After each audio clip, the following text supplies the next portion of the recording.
Hey guys, Marcus here. It's a beautiful day for music. It's a wonderful day for sound. Today we're going to talk about why your flams are trash.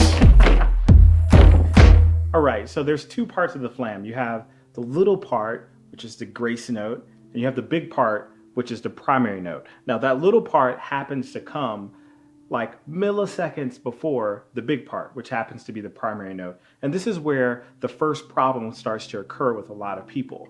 They can't control independently that little note going into the big note, or they can't keep the little note small while the big note stays big. So first thing I would suggest here is practice sort of doing what I call phantom crashes, right? So what I'm gonna do is just start off with just thinking about how small I want my little grace note to be, and then I'm gonna air the primary note just kind of up top, almost as if I'm doing like some rock crashes kind of in the air here. When I'm doing that, I wanna make sure that my other hand, the one that's playing the little note, that grace note, is nice and relaxed.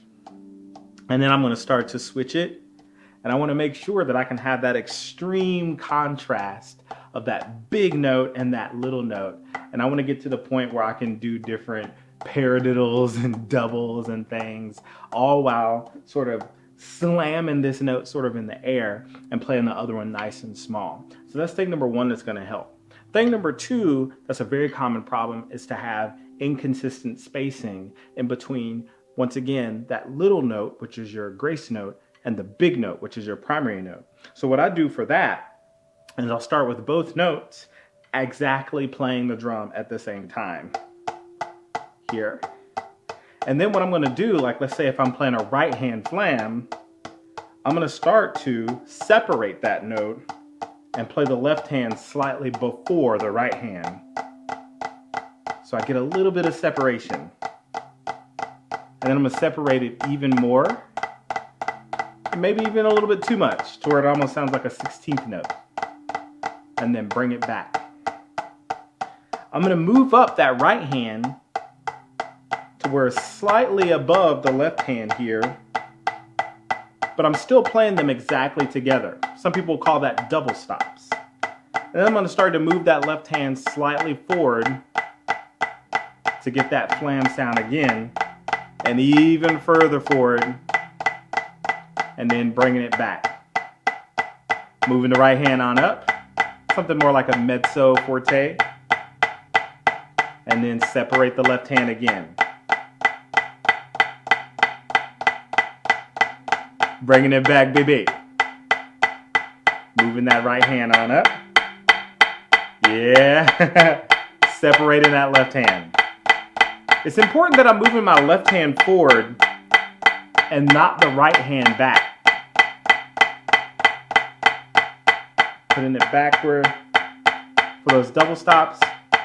And of course I'll go back and do the same exact thing off of the left hand, starting with just a common basic stroke, both of them nice and small, practicing that little bit of a split with that grace note, and then trying to do that going all the way up within my dynamic structure. It's just going to give me a lot of control. So where if I'm playing on something like a march and snare drum that has a sort of a modern tuning, it's very high, very short, I'm going to have my grace note actually very close to my primary note. Or if I'm playing a drum that has a little bit more of a resonant sort of low tone, the head is a little bit looser, I want to have a little bit more space, a little bit more open air in between those flams. It'll help it to sort of translate once you actually move away from the drum.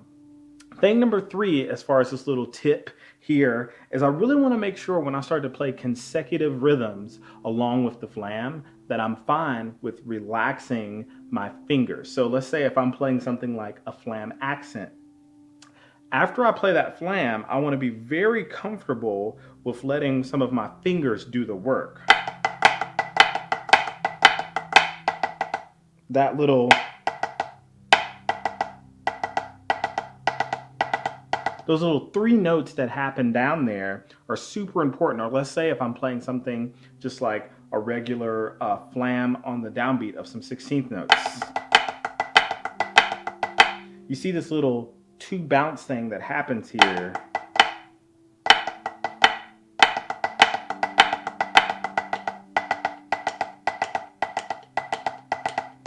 I want to be very comfortable to not overwork or sort of manhandle the actual grace note going into normal unaccented notes. Sometimes people start to overthink them a little bit too much and they end up squeezing a stick, choking off the sound, and not having a smooth motion through the air when they do that. Hopefully these tips were helpful for you, and I'll see you guys in the next video. Deuce.